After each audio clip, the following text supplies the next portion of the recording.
এসেছি সেটা হলো বশীকরণ, একটা মহা শক্তিশালী বিদ্যা। কিভাবে কাজটা করতে হয় সম্পূর্ণ শিখাবো। তার আগে যারা আমার চ্যানেলটা সাবস্ক্রাইব করেন নাই তারা অবশ্যই সাবস্ক্রাইব করেন, লাইক করেন, কমেন্ট করেন এবং শেয়ার করেন।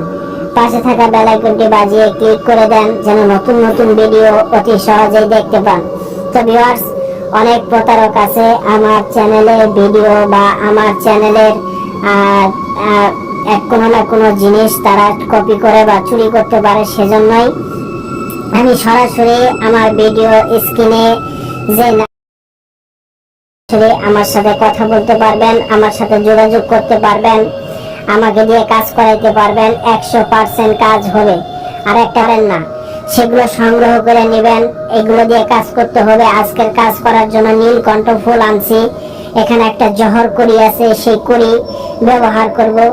সাদা জবা ফুল ব্যবহার করে তারপরে এই কাজটা করব। তো আমি আপনাদেরকে নকশাটা, এটা কিন্তু খুব খতরনাক ডেয়ারিং একটা নকশা, পুরাই একটা ব্ল্যাক ম্যাজিকের নকশা।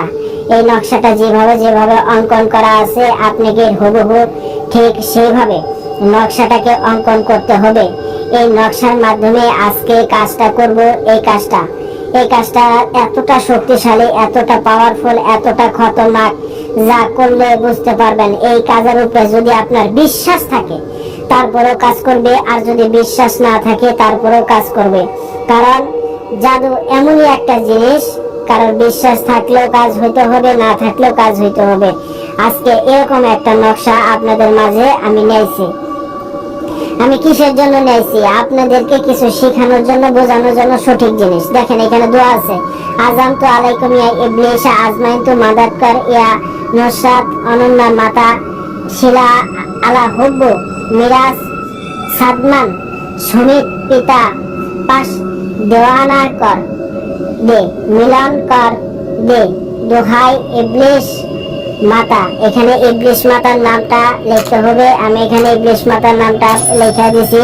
দেখেন, দোহাই ইবলিশ মাতা তাবলিশ, এই শব্দটা বলতে হবে। দোহাই ইবলিশ পিতা চিলিফা, अगर ये नक्शा काम ना करे तो इब्लिस आदम का सजदा करे, उसे माँ का दूध হারাম होगा। এই কথাটুকু আপনার লিখতে হবে। আর এখানে যে যে নামগুলো আমি লিখছি, যে কাঙ্ক্ষিত ব্যক্তির নাম, সেই কাঙ্ক্ষিত নামগুলো আপনারা বসাই দিবেন। তো এখন এই নকশাটার ভিতরে আমি সুন্দরভাবে কসমটা দিয়ে দিছি, ইবলিশের কসমটা দিছি। এখন এটাকে কাজটা স্বয়ং সম্পন্ন করব। এই স্বয়ং সম্পন্ন করতে গেলে কি করতে হবে?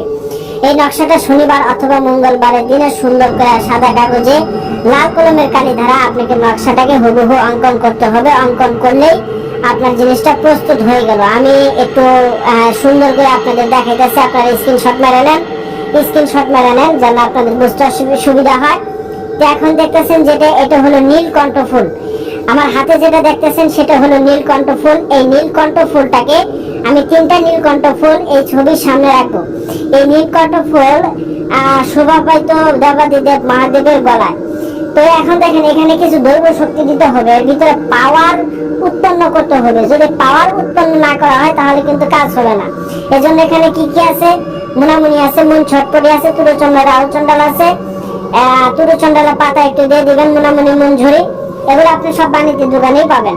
এই যে আমার হাতে দেখতেছেন সেটা হলো মন ছটপটি। এই মন ছটপটি আমি তাদের ভিতরে মিল মহব্বতের জন্য আমি এই কাজটা করব। এজন্য এই মন ছটপটি দুটা আমি হাতে নিলাম। হাতে নিয়ে তাদের কথাগুলো বললাম, তাদেরকে আমি স্মরণ করলাম। স্মরণ করার সাথে সাথে দেখেন এই মন ছটপটি কিন্তু অলরেডি সোজা কথা ঘোরাঘুরি শুরু হয়ে গেছে। দেখেন দুটা কিন্তু প্যাচ মারছে। এই যে মন ছটপটি দেখতেছেন, দুইটারে প্যাচ মারছে। এরকম দুই সম্পর্কটারে এমন ভাবে প্যাচ মারবো, দুজনের ভিতরে মিল মহব্বত লাগে থাকবো। তো এই যে আমি মন ছটপটি একটা দিলাম এইভাবে। এখন আমি দেব মনঝুরি, সেগুলো দিয়ে দিলাম। এখন এখানে 3টা জিনিস অলরেডি দেওয়া হলো, নীলকণ্ঠ ফুল, মন ছটপটি, মনঝুরি এখানে দিলাম। দেওয়ার পরে এখানে আরো কিছু জিনিস এখানে অ্যাড করতে হবে, কিছু জিনিস দিতে হবে, না দিলে কিন্তু কোনোভাবে কাজ হবে না। এখানে আপনাকে আতর মিশিয়ে দিতে হবে। আতরের সেন্টটা এমনই একটা জিনিস, এই আতরের সেন্ট জিন জাতিরা পছন্দ করে বেশি, এজন্য আপনাকে একটু আতর মাখায় নিতে হবে। তাই আপনি এখন একটু আতর মাখায় নিলেন। এখন দেখেন এখানে তারপরে দিব 101টা কোমরের মাটি। এটা আপনি শনিবার অথবা মঙ্গলবারের দিন সংগ্রহ করে নিয়ে আসবেন। 101টা কোমরের মাটি সেটা সংগ্রহ করে নিয়ে এসে তারপরে কাজটা আপনি করবেন, 100% কাজ হবে। শনিবার মঙ্গলবারের দিন গুরুস্থানে যাবেন, গুরুস্থানে যায় সেখান থেকে আপনি সংগ্রহ করে নিয়ে আসবেন। তারপরে অমাবস্যার দিন বা শনি মঙ্গলবারের দিন আপনি 41টা শ্মশান ঘাটের মাটিও নিয়ে আসবেন। এগুলো দিতে হবে, কারণ এগুলোর ভিতরে যদি পাওয়ার আপনি না দেন, যদি শক্তি না দেন, তাহলে কাজ কিভাবে করবে?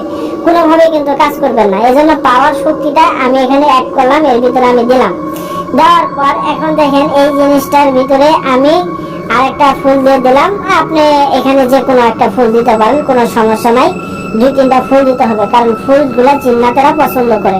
এই নকশাটা যখন কাজ করা হবে তখন এই নকশাটা সেম নিবে। এখানে আমি যে কাপড়ের উপরে নকশাটা রাখছি, এই কাপড়টা কিন্তু শ্মশান ঘাটের অথবা আপনার কবরস্থানের কাপড়ও আপনি সংগ্রহ করে নিয়ে আসতে পারেন, কাফনের কাপড়। অথবা শনিবার মঙ্গলবারের দিন আপনি বাজার থেকে কিনে নিয়ে আসবেন কাফনের কাপড়। আর দেখেন ওই নারী শৈল মরিচের মতো জ্বালা যন্ত্রণা করার জন্য আমি যে গোলমরিচ গুলা দিলাম, এখানে আমি 7-8টা গোলমরিচ এখানে দিতেছি। এই গোলমরিচটা এই জন্য দিতেছি যে কাঙ্ক্ষিত ব্যক্তির শরীরটা যেন মরিচের মতো জ্বালা যন্ত্রণা করে, সেই কাঙ্ক্ষিত ব্যক্তির সাথে মিলনের জন্য, মিল মহব্বতের জন্য। এজন্য আমি এগুলো সমস্ত কিছু একত্র করে এখন এটাকে আমি ভাঁজ করব। এটা ভাঁজ করে আমি জাদুর একটা পুটলি বানাবো। তো আমি যেভাবে ভাঁজ করতেছি সেইভাবে আপনারা ভাঁজ করবেন। ভাঁজ করে সুন্দর করে সাদা কাপড়ের সাথে আপনি পেঁচায় নেবেন। পেঁচায় নিলে সবচেয়ে ভালো হয়। তো ভিউয়ার্স, এখন কবরের কথা বিষয়টা বলি। শনিবার অথবা মঙ্গলবারের দিন এই আপনি কবরের মাটিটা কিভাবে সংগ্রহ করবেন সেটা বলি। শনিবার অথবা মঙ্গলবারের দিন আপনি কবরস্থানে যাবেন, যাওয়ার আগে একটু পায়েস অথবা খিচুড়ি নিয়ে যাবেন। খিচুড়ি নিয়ে যায় যে কবর থেকে 1 চিমটি মাটি নেবেন, সেই কবরে একটু খিচুড়ি দিয়ে দিবেন। মনে করেন যে পরিমাণ মাটি নেবেন ওই পরিমাণ একটু খিচুড়ি দিলেন, দিয়ে আপনি বলবেন যে এই কবরের মাটি আমি তোরে চাই, আমি যেই কাজে লাগাবো সেই কাজে যেন হয়। এই কথা বলে আপনি মাটি নেবেন। এইভাবে 101টা কবরের মাটি সংগ্রহ করবেন। শ্মশান ঘাটেও তাই। ব্যাস, এই দেখেন এখন একটা জাদুর পুটলা বানালাম। এই পুটলাটা এটা হলো জাদুর পুটলা, এটা হলো ব্ল্যাক ম্যাজিকের পুটলা। তো এই জাদুর পুটলাটা আমি এমন ভাবে কাজটা করব, এটা এখন যেই জায়গায় জিন্নাতেরা থাকে বা যেখানে জিনেরা বসবাস করে সেই জায়গায় আমার এই জাদুর পুটলাটা দিতে হবে। তবে এখন দেখেন এটাকে পেঁচা নিতে হবে, গিট্টু দিতে হইব। অবশ্যই আপনি কালো কাইতন অথবা কালো সুতা ধারা এই জিনিসটাকে আপনি গিট্টু দিবেন। গিট্টু দিয়া ভালো করে সুন্দর করে ঘি দিয়ে দিবেন, যেন কোনোভাবেই যেন এটা না খুলে যায়। তারপরে আপনি চাইলে এর উপরে পলিথিন ধারাও সুন্দর করে পেঁচাই নিতে পারেন। একটু আগরবাতি জ্বালাই নিয়ে আগরবাতির ধোঁয়াটা আপনি দিয়ে দিবেন যেন সুবাসিত হয়। আর সুন্দর করে গিট্টু গাট্টু দিয়ে তারপরে আপনি পলিথিন ধারা সুন্দর করে পেঁচাই দিবেন। পেঁচাই নেওয়ার পর এবার এই জিনিসটাকে আপনাকে দিয়ে আসতে হবে কুয়া, যে কূপ, বদ্ধ যে কূপ, কোন মন্দিরের সামনে সবচেয়ে ভালো হয় কোন কূপ, কুয়া। সেই কুয়াতে অথবা কুয়ের ভিতরে আপনি এটাকে ফেলাই দিবেন। দেখেন এটা তো এখন ভাষা থাকবে। এটার সাথে আপনি একটা পাথর, কোন রেল লাইনের পাথর সহ পেঁচাই নিয়ে আপনি এই জিনিসটাকে কুয়ার ভিতরে ফেলাই দিবেন। আমি এই যে হাড্ডি দিয়ে যে বাড়ি দিতেছি, যে চালান দিতেছি, এখানে চালান আমি বলে দিতেছি, এখানে কিছু আদেশ দিলাম। সেই আদেশটা আমি ইউটিউবে সরাসরি বললাম না, তো যারা আমার শিষ্য সাথে তারা পার্সোনাল ভাবে জেনে নেবে। এখানে কিছু কসম আছে, আদেশ আছে, সেই আদেশ দিয়ে দিলাম। এখন শুধু এই জিনিসটাকে আমি শুধু একটা কুয়ার ভিতরে ফেলাই দিব। এখন কুয়ার ভিতরে যে ফেলাই দিব, কুয়ার ভিতরে কাজ হওয়ার কারণ কি? কারণ কুয়ার ভিতরে থাকে অসংখ্য জিনজাত। আর বিশেষ করে সবচেয়ে ভালো হয় কোনো বদ্ধ এলাকায়, যে বদ্ধ কুয়াতে মানুষ পানি খায় না, ওই জায়গায় জিন 100% থাকে। আর কোনো মন্দিরের সামনে যদি কুয়া থাকে তাহলে সেটা সবচেয়ে ভালো, সবচেয়ে ভালো, সবচেয়ে ভালো। তো এই জিনিসটা আমি প্রস্তুত করলাম। এটাকে আমি কুয়ার ভিতরে